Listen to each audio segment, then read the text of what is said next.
Reencarnação. Origens filosóficas.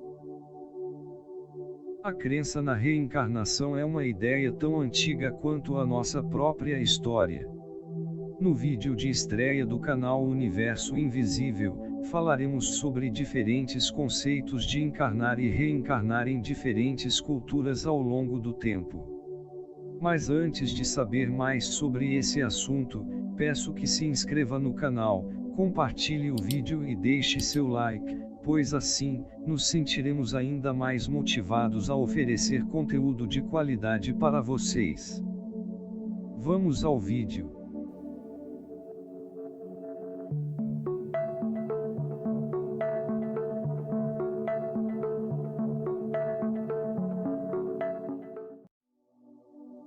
Sumérios, babilônicos e acadianos. Estas civilizações datam de 6.000 a 4.000 a.C. e já encaravam com naturalidade a reencarnação. A filosofia era comum entre sumérios e babilônicos, assim como a prática da mediunidade.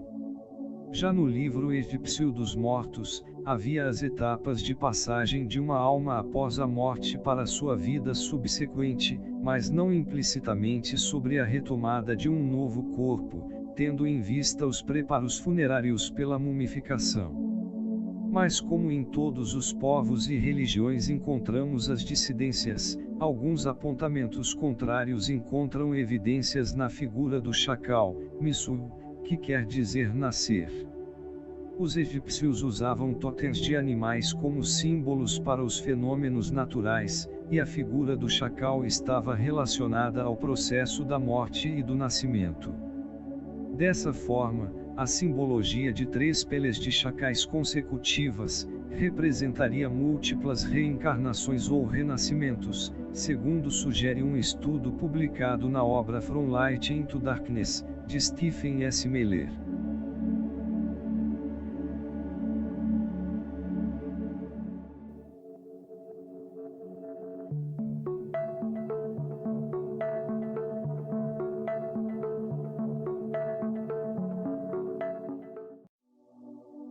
Diálogo entre Jesus e Nicodemos.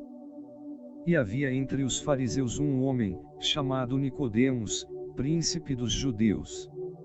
Nicodemos era membro do Sinédrio, uma espécie de senado judeu. Os fariseus conheciam a reencarnação e a ensinavam em suas escolas. O historiador Flávio Josefo, que era fariseu, dizia que a alma dos homens bons voltavam a este mundo em novos corpos, e as almas dos homens maus iam para as zonas inferiores do Hades, o lugar dos mortos para os gregos, algo semelhante ao que os espíritas conhecem como plano astral. Embora eles tivessem alguma noção da pluralidade das existências, seus conhecimentos eram muito vagos, e por isso Nicodemos procurou Jesus em uma noite, sem que ninguém os visse. No diálogo com Nicodemos, Jesus fala em nascer da água e do Espírito. A água na Bíblia representa o elemento gerador absoluto, o princípio material. Em Gênesis, quando diz que o Espírito de Deus pairava sobre as águas, vemos Deus, inteligência suprema, causa primária de todas as coisas, o princípio espiritual, chamado Espírito, e o princípio material representado pela água. Por isso Jesus disse que é preciso nascer da água e do Espírito. O que é nascido da carne é carne, o que é nascido do Espírito é Espírito. Somos espíritos imortais e experimentamos muitas existências carnais. Mudamos a personagem a cada existência, mas nossa individualidade permanece.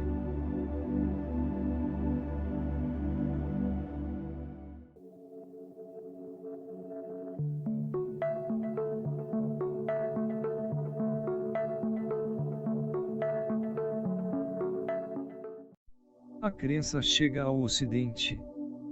Por volta do ano 30 depois de Cristo, pouco tempo após Jesus se manifestar fisicamente para seus seguidores, post-mortem, deu-se início à primeira expansão do cristianismo. Palavra que deriva de Cristo, pessoa consagrada. época em que foram criadas suas primeiras comunidades. Conhecida como Era Apostólica, ou Igreja Primitiva. Estavam em Jerusalém e localidades próximas, na Judéia e Samaria, comandadas pelos apóstolos Pedro, João e Tiago. Os primeiros cristãos eram provenientes do judaísmo e as comunidades cristãs primitivas eram formadas por judeus e gentios convertidos ao cristianismo. Algumas autoridades judias acreditavam serem os seguidores de Jesus, membros de uma seita originada no judaísmo. Acreditavam na prática de uma religião misteriosa, fato que levou à primeira perseguição aos cristãos. Perseguidos, os cristãos se reuniam em catacumbas para praticarem sua fé. Acreditavam na reencarnação. E usavam o símbolo de um peixe riscado no chão para se identificarem. O cristianismo se expandiu além das fronteiras do Oriente, chegando ao temido Império Romano. No ano 313, o imperador Constantino I, vendo que grande maioria dos romanos haviam aderido ao cristianismo, proclamou a lei que permitia aos romanos adorarem qualquer deus. Em 390 tornou-se a religião oficial de Roma, passando a perseguir outras religiões e tornando-se a mais poderosa instituição. Aos poucos, a reencarnação foi sendo esvaziada dos textos bíblicos e ganhando outras interpretações. Mas a crença na reencarnação não estava morta, expandia-se pelo mundo através de outras crenças como budismo, taoísmo, hinduísmo e religiões africanas. Em 18 de abril de 1857, na França, foi lançado o primeiro livro da codificação espírita por Allan Kardec. A obra contém os princípios da doutrina espírita sobre a imortalidade da alma, a natureza dos espíritos e suas relações com os homens.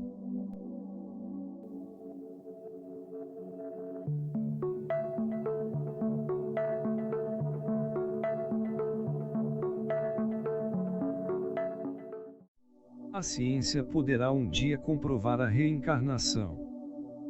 Segundo o renomado professor de física da Universidade do Oregon e pesquisador do Institute of Noetic Sciences, o indiano Amit Goswami, sim. Não é de hoje que o fenômeno da reencarnação chama a atenção de cientistas. Segundo o professor, no fim do século XIX, um grupo de teosofistas, liderados por Madame Helena Blavatsky, redescobriram para o Ocidente algumas antigas verdades orientais. A verdade da ontologia perene, de que a consciência é a base de todo ser. Eles ainda reconheciam dois princípios cosmológicos. O princípio da repetição para o cosmos inteiro. A ideia de que o universo se expande a partir de um Big Bang para depois se retrair em um Big Crunch, sempre repetindo o ciclo. O outro princípio era a ideia de que existiu uma outra vida antes desta e renasceremos no futuro sucessivas vezes. A ciência começava a reconhecer a reencarnação. Para os mais materialistas, a ideia da reencarnação pode até parecer absurda, pois se identificam apenas com o corpo físico. Mas a ciência do século XXI vai aceitar os corpos vital e mental para entender o que acontece no nível físico da realidade. Vai entender que o corpo físico é uma máquina programada previamente em um plano astral. Assim, a ideia de uma alma será mais facilmente compreendida. Nos primeiros anos do século XX, um físico alemão chamado Max Planck desenvolveu uma teoria revolucionária para a física moderna, contrariando as leis fundamentais da física clássica. Surge a física quântica. A principal ligação entre a física quântica e o conceito filosófico e espiritual da reencarnação está na condição de incerteza e casualidade desta teoria. Ela afirma ser possível a existência de duas situações diferentes e simultâneas para corpos subatômicos específicos, quando uma partícula se comporta ora como partícula, ora como onda. Dualidade onda-partícula. A partir daí, surgem teorias que apontam para a possibilidade de realidades alternativas para cada indivíduo. A teoria dos vários mundos ou universos paralelos.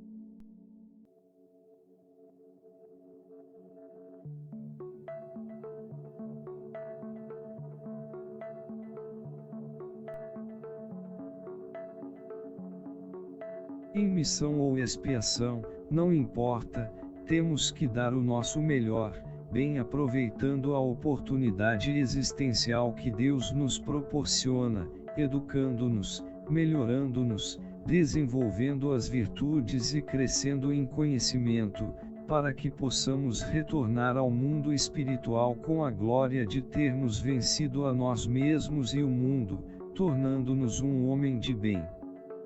Essa é a grandiosa oportunidade que a reencarnação nos oferta, dando-nos diversas experiências com o objetivo de nosso crescimento espiritual. Não sejamos teimosos a ponto de desperdiçar a encarnação, nada acrescentando a nós mesmos e aos outros, nossos irmãos em humanidade, pois, quando estivermos de volta à dimensão espiritual, não tenhamos que, envergonhados, ter de baixar a cabeça diante da pergunta: o que fizeste da oportunidade existencial que eu te concedi?